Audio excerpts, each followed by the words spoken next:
नमस्कार। दोपहर समाचार में आपका स्वागत है।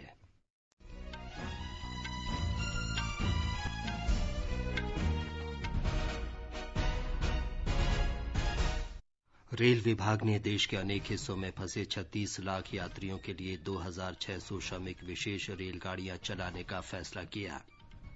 देश में घरेलू विमान सेवाएं कल से चरणबद्ध तरीके से शुरू हो जाएंगे। कोरोना प्रोटोकॉल सुनिश्चित करने के लिए हवाई अड्डों पर व्यापक प्रबंध। उत्तर प्रदेश सरकार ने कुछ औद्योगिक और आर्थिक गतिविधियों में छूट दी। कार्यालयों में 50% कर्मचारियों को काम करने की अनुमति। वंदे भारत मिशन के दूसरे चरण में अब तक खाड़ी देशों से 7,300 से अधिक भारतीय स्वदेश लाए गए। और ईद उल फित्र देश के अधिकांश हिस्सों में कल मनाई जाएगी।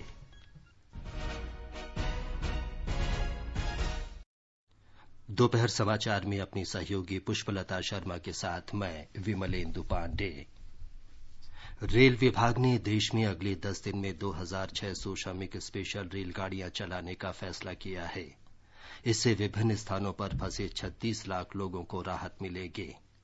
रेलवे बोर्ड के अध्यक्ष विनोद कुमार यादव ने कहा कि 1 मई से अब तक 45 लाख से अधिक लोग अपने गृह राज्य पहुंच चुके हैं।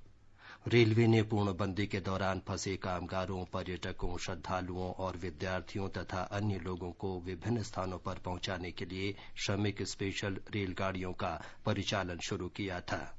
आज तक करीब 26 लाख से ज्यादा यात्री ट्रेवल कर चुके हैं और ये जो 26 लाख यात्री ट्रेवल किए हैं ये सूचीबद्ध तरीके से एक स्टेट से दूसरे स्टेट में गए हैं। राज्यों के अंदर भी हमने ट्रेनें चलाई और उसमें करीब 10 लाख यात्रियों ने और ट्रेवल किया। तो इस तरह से ये जो आंकड़ा हमारा है 35 लाख और 10 लाख करीब 45 लाख का आंकड़ा बनता है जो अभी तक ट्रेवल कर चुके हैं।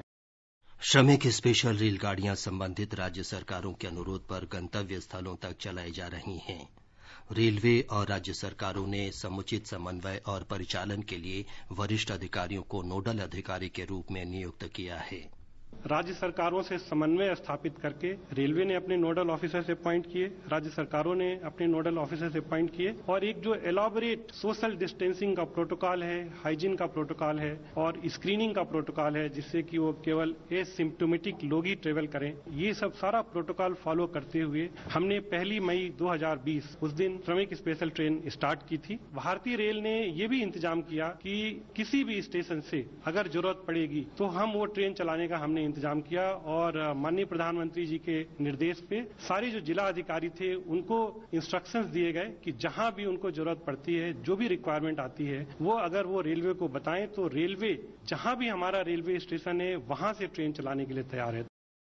श्रमिक स्पेशल रेलगाड़ियों के अलावा रेल मंत्रालय ने इस महीने की 12 तारीख से 30 विशेष रेलगाड़ियों का परिचालन भी शुरू किया है और 1 जून से 200 रेलगाड़ियां शुरू करने की घोषणा की है। इस वर्ष 1 अप्रैल से 22 मई के बीच रेलवे ने 97 लाख टन से अधिक खाद्यान्न की ढुलाई की है और राष्ट्रव्यापी पूर्णबंदी के दौरान आवश्यक वस्तुओं की उपलब्धता सुनिश्चित की है। रेलवे बोर्ड के अध्यक्ष ने कहा कि 3,255 पार्सल गाड़ियों से चिकित्सा सामग्री, उपकरण, खाद्यान्न, दूध और दुग्ध उत्पादन जैसी आवश्यक वस्तुओं की आपूर्ति की गई। श्री यादव ने कहा कि रेलवे ने पूर्णबंदी के दौरान जरूरतमंद लोगों को 47 लाख से अधिक भोजन के पैकेट निःशुल्क उपलब्ध कराए। केंद्र ने कहा है कि 25 मार्च से पूर्णबंदी लागू होने के बाद रेलगाड़ियों और बसों के जरिए 75 लाख प्रवासी श्रमिक अपने घर लौटे हैं। गृह मंत्रालय के अधिकारी ने बताया कि नवीनतम आंकड़ों के अनुसार देश में 4 करोड़ प्रवासी श्रमिक हैं। मंत्रालय ने देश भर में प्रवासी श्रमिकों के मुद्दों पर नजर रखने के लिए 24 घंटे काम करने वाला नियंत्रण कक्ष स्थापित किया है। केंद्र सरकार, राज्य और केंद्र शासित प्रदेशों ने प्रवासी मजदूरों की आवाजाही को सुविधाजनक बनाने के लिए कई कदम उठाए हैं। गृह मंत्रालय ने 29 अप्रैल को बसों के माध्यम से अंतर्राज्यीय आवाजाही को अपनी मंजूरी दी थी। इसके अलावा देश भर में विभिन्न जगहों पर फंसे हुए मजदूरों, तीर्थयात्रियों, पर्यटकों, विद्यार्थियों के अलावा अन्य लोगों को उनके गृह राज्य पहुँचाने के लिए 1 मई से श्रमिक विशेष रेलगाड़ियाँ चलाई जा रही हैं। पिछले 23 दिनों में रेलवे ने 2,600 रेलगाड़ियों के माध्यम से 36 लाख प्रवासी मजदूरों को उनके गृह राज्य पहुंचाया। इनमें से लगभग 80% रेलगाड़ियां उत्तर प्रदेश और बिहार भेजी गयीं। श्रमिक विशेष रेलगाड़ियों के अलावा रेल मंत्रालय इस महीने की 12 तारीख से 15 जोड़ी विशेष एसी रेलगाड़ियां चला रही है। इसके अलावा यात्रियों की सुविधा के लिए अगले महीने की 1 तारीख से 200 मेल एक्सप्रेस रेलगाड़ियां चलेंगी। दीपेंद्र कुमार, आकाशवाणी समाचार। उत्तर प्रदेश के मुख्यमंत्री योगी आदित्यनाथ ने राज्य में लौट रहे प्रत्येक प्रवासी मजदूर को सुरक्षित रूप से उसके गृह जिले तक पहुंचाने का निर्देश दिया है। उन्होंने कहा कि सभी प्रवासी मजदूरों को राज्य की सीमा में प्रवेश करते ही भोजन और पेयजल उपलब्ध कराया जाना चाहिए। श्री योगी ने राजधानी लखनऊ में कल कोविड की स्थिति की समीक्षा बैठक में ये निर्देश दिए।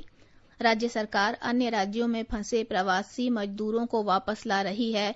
इसके लिए विशेष रेलगाड़ियां चलाई जा रही हैं। अहमदाबाद में फंसे हिमाचल वासियों को लेकर एक विशेष रेलगाड़ी हिमाचल प्रदेश के ऊना रेलवे स्टेशन पर आज पहुंचेगी। हमारे संवाददाता ने बताया है कि देश के विभिन्न भागों से राज्य के लिए विमान सेवाएं भी कल से शुरू हो जाएंगी।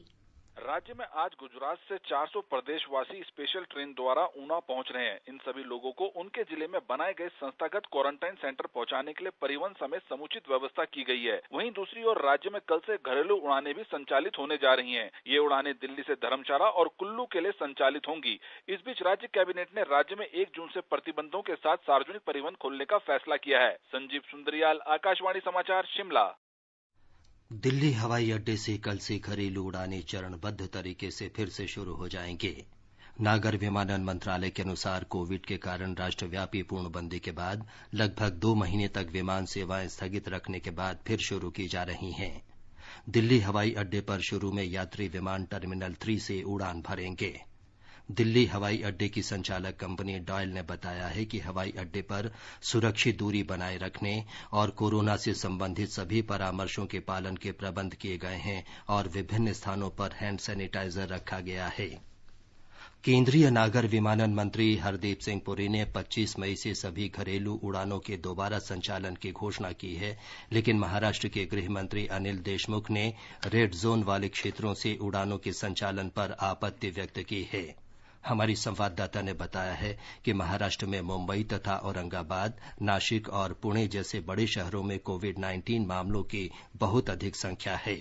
ट्वीट की श्रृंखला में इस बारे में मत प्रदर्शन करते हुए देशमुख ने कहा कि कोविड-19 महामारी के चलते रेड जोन वाले इलाकों से हवाई सेवा शुरू करना एक गलत फैसला है। उन्होंने यह भी कहा कि प्रवासियों के स्वैब नमूने लिए बगैर केवल थर्मल स्कैनिंग करना कोविड-19 के संक्रमण को रोकने के लिए काफी नहीं है। इससे इस वायरस के संक्रमण की संख्या बढ़ने की संभावना अधिक हो जाएगी। कुणाल शिंदे के साथ मैं निवेदिता, आकाशवाणी समाचार, मुंबई।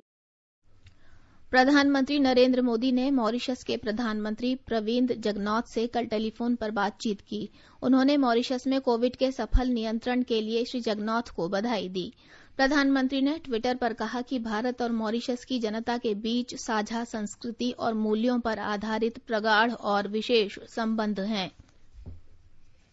भारत अपने पड़ोसी देशों के साथ संबंधों को वरीयता देने की नीति के तहत श्रीलंका जैसे मित्र देश की आर्थिक स्थिति सुधारने में सहयोग के लिए प्रतिबद्ध है। प्रधानमंत्री नरेंद्र मोदी की कल श्रीलंका के राष्ट्रपति गोथबाया राजपक्ष से टेलीफोन पर बातचीत के एक दिन बाद कोलंबो में भारतीय उच्चायुक्त गोपाल बागले ने ये बात कही। उन्होंने बताया कि दोनों देश परस्पर आर्थिक और वाणिज्यिक सहयोग को महत्व देते हैं। We are also committed to partnering our friends to overcome these economic challenges. First and foremost, the immediate COVID-19 context. For example, you would be aware that Sri Lanka is India's second largest trade partner in this region. But to overcome the disruptions in trade, we have devised various means and we are working with the trade authorities, with the business people. We are constantly in touch with them. We are taking their feedback. We have devised ways so that electronically, online trade facilitation can be done and some of the challenges posed by COVID-19 can be overcome. ये समाचार आकाशवाणी से प्रसारित किए जा रहे हैं। ताज़ा समाचार जानने के लिए आप हमारे Twitter handle @AIR News Hindi को फॉलो कर सकते हैं। ये आकाशवाणी है। उत्तर प्रदेश में सरकार ने कुछ औद्योगिक और आर्थिक गतिविधियों में छूट दी है। कार्यालयों में 33% की जगह अब 50% कर्मचारी आ सकेंगे। हमारे संवाददाता ने बताया है कि लखनऊ जिला प्रशासन ने ईद के बाद 26 मई से शॉपिंग कॉम्प्लेक्स खोलने की अनुमति दी है, लेकिन मॉल बंद रहेंगे। जहां पर शॉपिंग कॉम्प्लेक्स खोले जाने हैं वहां कॉम्प्लेक्स की 1/3 दुकानें ही प्रतिदिन सोशल डिस्टेंसिंग के निर्देशों के साथ खुलेंगी। जिला प्रशासन ने इन कॉम्प्लेक्स को सुबह 7 से शाम 7 बजे तक खोलने के निर्देश दिए हैं। शॉपिंग कॉम्प्लेक्स में 65 साल से अधिक आयु के व्यक्तियों, 10 वर्ष से कम आयु के बच्चों, गर्भवती महिलाओं और किसी गंभीर बीमारी से ग्रसित लोगों को आने की अनुमति नहीं होगी। कॉम्प्लेक्स में प्रवेश द्वारों पर थर्मल स्कैनर और सैनिटाइजर की व्यवस्था जरूरी होगी। यहाँ पर कार्य करने वाले स्टाफ को दस्ताने और मास्क हर हालत में पहनना होंगे तथा ग्राहकों का पूरा विवरण अपने पास दर्ज करना होगा। MS यादव, आकाशवाणी समाचार, लखनऊ। स्वास्थ्य मंत्रालय ने देश के हवाई अड्डों पर विदेशों से आने वाले यात्रियों के लिए दिशा निर्देश जारी किए हैं, जिनके अनुसार सभी यात्रियों को विमान में चढ़ने से पहले शपथ पत्र देना होगा कि वे 14 दिन के अनिवार्य पृथकवास में रहेंगे। इनमें 7 दिन का सशुल्क संस्थागत क्वारंटीन शामिल है, जिसका खर्चा यात्री को देना पड़ेगा। अगले 7 दिन घर पर ही पृथकवास करना होगा और स्वयं ही अपने स्वास्थ्य की निगरानी करनी होगी। पूरे 14 दिन घर पर ही क्वारंटीन रहने की अनुमति दी जा सकती है, लेकिन इसके लिए बहुत ही विशेष कारण होने चाहिए। मानवीय संकट, गर्भवती स्त्री, परिवार में मृत्यु, गंभीर बीमारी तथा 10 वर्ष से छोटे बच्चों के माता पिता जैसे मामलों में घर पर ही क्वारंटीन रहने की अनुमति दी जा सकती है। ऐसे मामलों में आरोग्य सेतु ऐप का होना जरूरी होगा। वंदे भारत अभियान के दूसरे चरण में खाड़ी देशों से 7,300 से अधिक भारतीयों को स्वदेश लाया गया है। दुबई में भारतीय महावाणिज्य दूत विपुल ने आकाशवाणी को बताया कि पिछले सप्ताह लगभग 2,500 भारतीयों को 14 उड़ानों से दुबई से स्वदेश ले जाया गया। पहले चरण में दुबई से लगभग 2,000 भारतीयों को स्वदेश पहुंचाया गया था। अबू धाबी से 1,045 लोग भारत के विभिन्न भागों में लौटे हैं। मस्कत से 11 उड़ानों में 1,970 लोगों को भारत लाया गया। वंदे भारत अभियान के दूसरे चरण में कुछ और उड़ानों से भारतीयों को स्वदेश लाया जा सकता है। वंदे भारत मिशन के तहत 17 उड़ानों से लगभग 2,423 लोगों को विदेशों से मुंबई लाया गया है। इनमें 900 लोग मुंबई के और 1,139 महाराष्ट्र के अन्य जिलों से हैं। 378 लोग अन्य राज्यों के हैं। वंदे भारत मिशन के तहत एयर इंडिया और उसकी सहायक कंपनी एयर इंडिया एक्सप्रेस के विमानों से इस महीने की 7 से 21 तारीख तक लगभग 23,000 भारतीयों को स्वदेश लाया गया। इस अभियान के तहत इस महीने के अंत तक विदेशों से 50,000 भारतीयों को स्वदेश लाया जाएगा।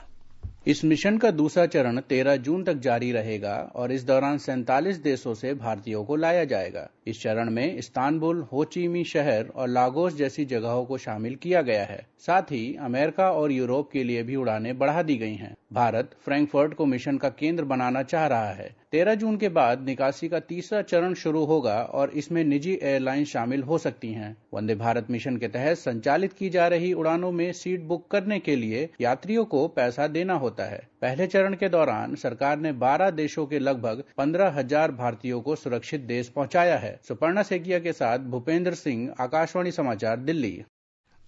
इस मिशन के तहत एयर इंडिया का एक विमान मस्कत में फंसे 132 भारतीयों को लेकर आज सवेरे बिहार में गया पहुंचा। इनमें 116 यात्री बिहार के और 16 झारखंड के थे। झारखंड के यात्रियों को विशेष बस से उनके राज्य पहुंचाया गया है। सभी लोगों को 14 दिन के लिए संगरोध में रखा गया है। आगे बढ़ने से पहले मुख्य समाचारों पर एक नजर। रेल विभाग ने देश के अनेक हिस्सों में फंसे 36 लाख यात्रियों के लिए 2,600 श्रमिक विशेष रेलगाड़ियां चलाने का फैसला किया। देश में घरेलू विमान सेवाएं कल से चरणबद्ध तरीके से शुरू हो जाएंगी। कोरोना प्रोटोकॉल सुनिश्चित करने के लिए हवाई अड्डों पर व्यापक प्रबंध। उत्तर प्रदेश सरकार ने कुछ औद्योगिक और आर्थिक गतिविधियों में छूट दी। कार्यालयों में 50% कर्मचारियों को काम करने की अनुमति। वंदे भारत मिशन के दूसरे चरण में अब तक खाड़ी देशों से 7,300 से अधिक भारतीय स्वदेश लाए गए और ईद उल फित्र देश के अधिकांश हिस्सों में कल मनाई जाएगी। देश में पिछले 24 घंटों के दौरान कोविड-19 के 6,767 नए रोगियों का पता चला है। इसके साथ ही कोविड के मरीजों की कुल संख्या बढ़कर 1,31,868 हो गई है। स्वास्थ्य मंत्रालय के अनुसार 54,440 मरीज ठीक हो चुके हैं, जबकि 3,867 लोगों की मृत्यु हो गई। इस समय देश में कोरोना से संक्रमित लोगों की संख्या 73,560 है। भारतीय आयुर्विज्ञान अनुसंधान परिषद ने कहा है कि पिछले 24 घंटों के दौरान कोरोना वायरस के 1,08,623 नमूनों की जांच की गई। इस प्रकार देश में अब तक 29,43,421 कोविड जांच की जा चुकी हैं। परिषद कुछ और सरकारी और प्राइवेट प्रयोगशालाओं को जांच की स्वीकृति देकर लगातार जांच सुविधाएं बढ़ा रही है। अब तक देश में कुल 607 प्रयोगशालाओं को कोविड जांच की मंजूरी दी जा चुकी है। इनमें 427 सरकारी और 180 प्राइवेट प्रयोगशालाएं हैं। सरकार ने कहा है कि राष्ट्रव्यापी पूर्णबंदी के फैसले से देश में कोविड के फैलाव पर रोक लगाने में मदद मिली है। कोविड-19 से जुड़े मुद्दों से निपटने के लिए गठित अधिकारिता प्राप्त एक समूह के अध्यक्ष डॉ वीके पॉल ने बताया कि जब पूर्णबंदी शुरू हुई थी तब कोविड-19 मरीजों की दोगुना होने की दर 3.4 दिन थी और अब ये दर 13.3 दिन हो गई है। स्वास्थ्य सचिव प्रीति सूदन ने कोविड-19 से अत्यधिक संक्रमित 11 नगर निगम क्षेत्रों के अधिकारियों से बातचीत की है। ये क्षेत्र महाराष्ट्र, तमिलनाडु, गुजरात, दिल्ली, मध्य प्रदेश, पश्चिम बंगाल और राजस्थान में हैं। आंध्र प्रदेश में कोविड-19 से संक्रमित लोगों की संख्या बढ़कर 2,627 हो गई है। राज्य के स्वास्थ्य बुलेटिन के अनुसार पिछले 24 घंटे के दौरान कम से कम 66 लोगों में संक्रमण की पुष्टि हुई है। इस दौरान 11,357 नमूनों की जांच की गई। राजस्थान में कोविड-19 के 3 लाख से अधिक नमूनों की जांच की जा चुकी है। राज्य के विभिन्न सरकारी और प्राइवेट प्रयोगशालाओं में प्रतिदिन 15,000 से अधिक नमूनों की जांच की जा रही है। स्वास्थ्य मंत्री डॉ रघु शर्मा ने बताया कि जल्दी ही राज्य के सभी जिलों में कोविड की जांच सुविधाएं शुरू की जाएंगी।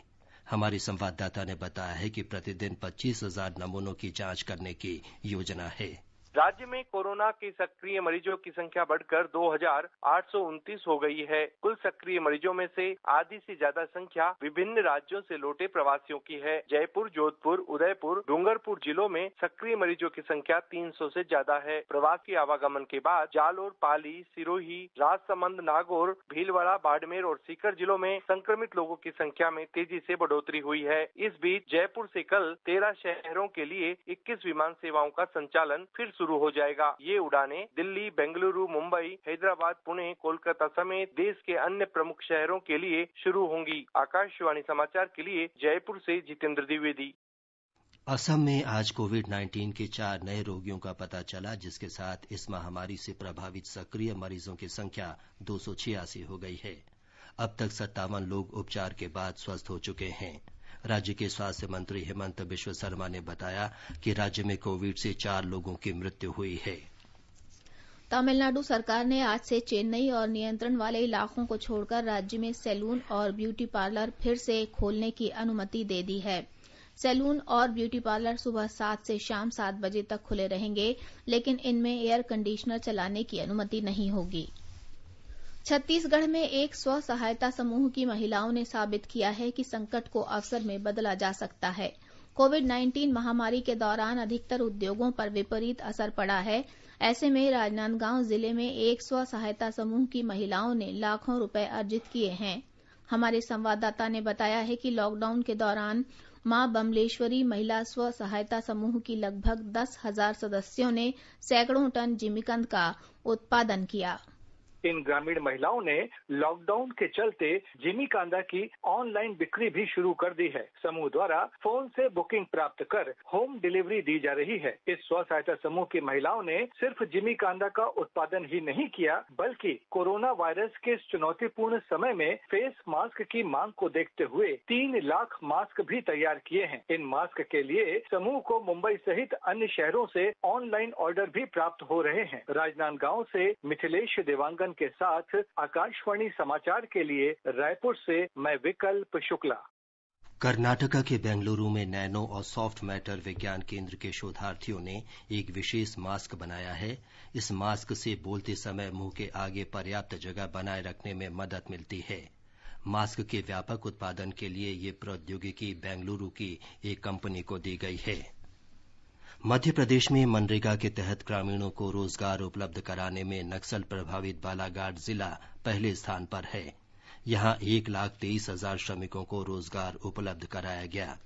हमारी संवाददाता ने बताया है कि चालू वित्त वर्ष के दौरान जिले में मनरेगा के तहत 20 करोड़ रुपए वितरित किए गए।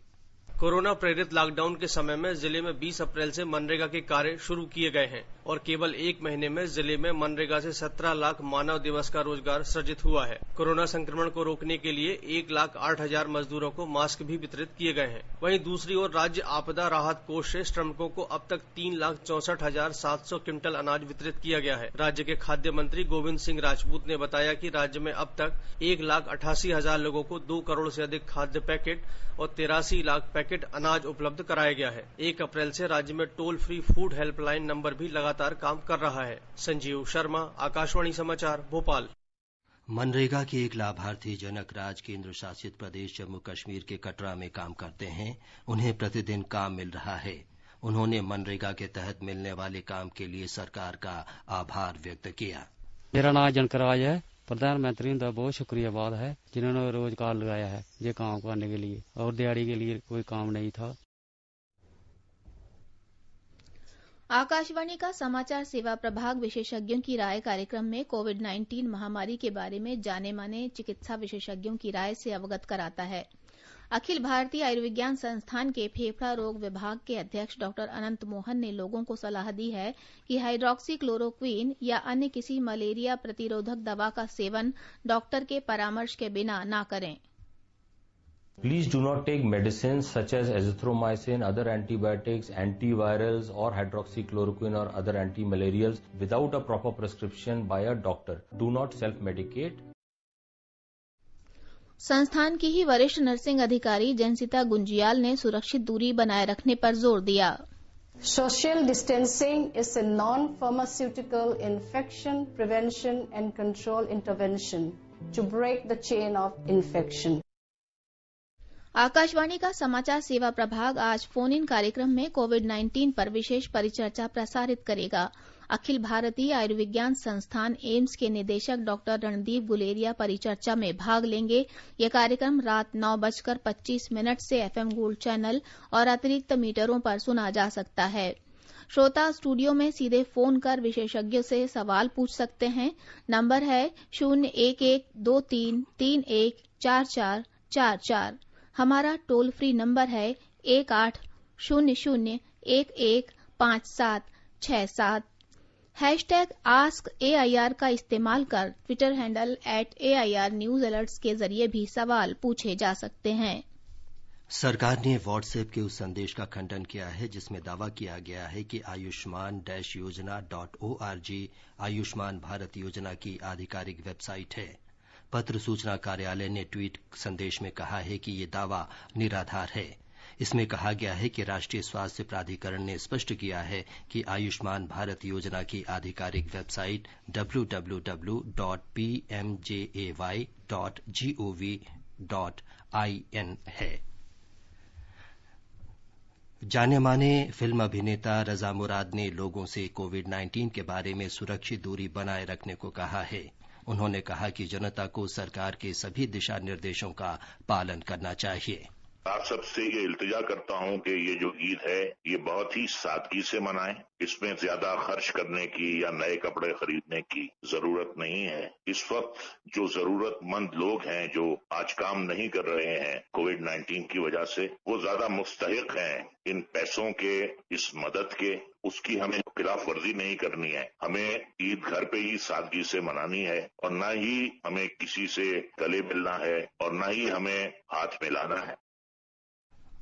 झारखंड में 10वीं और 12वीं की परीक्षा उत्तर पुस्तिकाओं की जांच 28 मई से आरंभ होगी।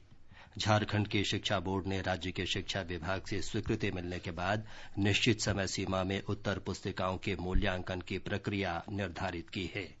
कोरोना के प्रभाव और लॉकडाउन के बाद विभिन्न केंद्रों पर शुरू होने वाली मूल्यांकन प्रक्रिया को पहली बार जैक पोर्टल पर सीसीटीवी कैमरों के माध्यम से लाइव प्रसारित किया जाएगा, जिससे प्रोटोकॉल का पालन सुनिश्चित किया जा सके। मूल्यांकन प्रक्रिया के लिए आने वाले शिक्षकों को केंद्र और राज्य सरकार द्वारा जारी किए गए निर्देशों के अनुसार मास्क पहनना होगा, हर 2 घंटे की अवधि में लगातार सैनिटाइजर का उपयोग करना होगा और कम से कम 6 फीट की दूरी पर बैठना होगा। प्रत्येक शिक्षक को प्रत्येक दिन मूल्यांकन के लिए 30 उत्तर पुस्तिकाएं दी जाएंगी। जैक के सचिव महिप कुमार सिंह ने कहा है कि परिषद उन छात्रों के भविष्य को लेकर चिंतित है जो इस साल बोर्ड परीक्षाओं में शामिल हुए हैं। चूँकि अन्य राज्यों ने बोर्ड परिणाम घोषित कर दिए हैं या ऐसे करने की प्रक्रिया में है, नियोजित मूल्यांकन प्रक्रिया से सभी उत्तर पुस्तिकाओं की जाँच को जल्द पूरा करने में सहायता मिलेगी। सभी शिक्षकों को मूल्यांकन प्रक्रिया की जानकारी प्रेषित की जा चुकी है। आकाशवाणी समाचार के लिए मैं रांची से शिल्पी। ये समाचार हमारी वेबसाइट newsonair.com और हमारे मोबाइल ऐप newsonair/hindi पर भी उपलब्ध हैं। दोपहर समाचार में आपका फिर स्वागत है। देश के अधिकांश भागों में ईद उल फित्र कल मनाई जाएगी। दिल्ली की जामा मस्जिद के शाही इमाम सैयद अहमद बुखारी ने कहा है कि समूची मानव जाति इस समय कोरोना वायरस की चुनौती से जूझ रही है और लोगों को इस महामारी के खिलाफ लड़ाई में सरकार का सहयोग करना चाहिए। उन्होंने सभी मुसलमानों से अपील की है कि लॉकडाउन के नियमों का पालन करते हुए वे केवल अपने घर पर ही नमाज अदा करें। कोरोना वायरस के हवाले से जो हिदायत मुसलसल आ रही हैं, अगर हम इस पर पूरी तरह अमल करें तो इस वायरस को जल्द खत्म करने में हम कामयाब हो सकते हैं। और सोशल डिस्टेंसिंग बनाए रखना निहायत जरूरी है। एक दूसरे से दूरी और दीगर हिदायत पर अमल करके हम अपने आप को, अपने खानदान और समाज को इस मौलिक बीमारी से बचा सकते हैं। खाड़ी क्षेत्र में पूर्णबंदी के बीच आज ईद मनाई जा रही है। धर्मगुरुओं और नेताओं ने लोगों से अनुरोध किया है कि वैश्विक महामारी को देखते हुए अपने घर में ही ईद की नमाज अदा करें। हमारे संवाददाता ने बताया है कि लोगों ने अपने घरों में ही ईद की नमाज अदा की। आज पूरे खाड़ी देशों में ईद का त्योहार मनाया जा रहा है। हालांकि कोरोना वायरस महामारी की वजह से जो विश्व भर में असामान्य स्थिति बनी हुई है, उसके कारण एहतियाती उपाय के चलते मस्जिदें बंद रहीं और लोगों ने ईद की नमाज अपने अपने घरों पर अदा की। पूरे रमजान के महीने में संयुक्त अरब अमीरात और सऊदी अरब में मस्जिदें बंद रहीं। रमजान के दौरान दुबई में यहाँ के शासक मोहम्मद बिन राशिद की अपील पर 10 मिलियन मील यानी कि इतने लोगों के लिए खाने के इंतजाम पर लोगों ने खुलकर दान दिए। इस बार की ईद शायद पहली ऐसी ईद है जहां न मस्जिदों में नमाज हुई और न ही लोग एक दूसरे के गले मिले। हालांकि ईद की नमाज के पहले मस्जिदों से ईद की तकबीर जरूर पढ़ी गई। इस बार बाजारों में भी ईद के त्योहारों की चमक में कमी देखने को मिली, लेकिन ईद पर लोगों की इबादत और दुआओं में कहीं कोई कमी नहीं दिखी। ईद की रौनक हर साल के मुकाबले थोड़ी फीकी जरूर है, पर ईद की सवैयों का जायका और उसकी मिठास बरकरार है। कंचन प्रसाद, आकाशवाणी समाचार, दुबई। और आज के मौसम पर एक नजर। राजधानी दिल्ली में आज भी लू चल रही है। राजधानी में न्यूनतम तापमान 29 डिग्री सेल्सियस और अधिकतम तापमान 44 डिग्री सेल्सियस के आसपास रहेगा। मुंबई में आंशिक रूप से बादल छाए रहेंगे। शहर में न्यूनतम तापमान 27 डिग्री और अधिकतम 36 डिग्री सेल्सियस रहेगा। दक्षिण की ओर चलें तो चेन्नई में आंशिक रूप से बादल छाए रहेंगे। तापमान 30 से 39 डिग्री सेल्सियस के बीच रहेगा। कोलकाता में आमतौर पर बादल छाए रहेंगे और हल्की बारिश की संभावना है। यहाँ तापमान 24 डिग्री से 28 डिग्री के बीच बना रहेगा। जम्मू कश्मीर के जम्मू में न्यूनतम तापमान 22 डिग्री सेल्सियस था और अधिकतम 42 डिग्री रहेगा। शहर में आंशिक रूप से बादल छाए रहेंगे। श्रीनगर में न्यूनतम तापमान 11 डिग्री और अधिकतम 25 डिग्री सेल्सियस रहेगा। शहर में आंशिक रूप से बादल छाए रहेंगे और कहीं कहीं आंधी और बारिश का अनुमान है। गिलगित में तापमान 16 से 30 डिग्री सेल्सियस के बीच रहेगा। क्षेत्र में सामान्य रूप से बादल छाए रहेंगे। मुजफ्फराबाद में न्यूनतम तापमान 15 डिग्री सेल्सियस और अधिकतम 25 डिग्री सेल्सियस रहेगा। वहाँ शाम को या रात को आंशिक रूप से बादल छाए रहेंगे। समाचार कक्ष से नईम अख्तर। अंत में मुख्य समाचार एक बार फिर। रेल विभाग ने देश के अनेक हिस्सों में फंसे 36 लाख यात्रियों के लिए 2600 श्रमिक विशेष रेलगाड़ियां चलाने का फैसला किया। देश में घरेलू विमान सेवाएं कल से चरणबद्ध तरीके से शुरू हो जाएंगे। कोरोना प्रोटोकॉल सुनिश्चित करने के लिए हवाई अड्डों पर व्यापक प्रबंध। उत्तर प्रदेश सरकार ने कुछ औद्योगिक और आर्थिक गतिविधियों में छूट दी। कार्यालयों में 50% कर्मचारियों पर काम को आने की अनुमति। वंदे भारत मिशन के दूसरे चरण में अब तक खाड़ी देशों से 7,300 से अधिक भारतीय स्वदेश लाए गए। और ईद उल फित्र देश के अधिकांश हिस्सों में कल मनाए जाएंगे। इसके साथ ही दोपहर समाचार का ये अंक समाप्त हुआ। नमस्कार।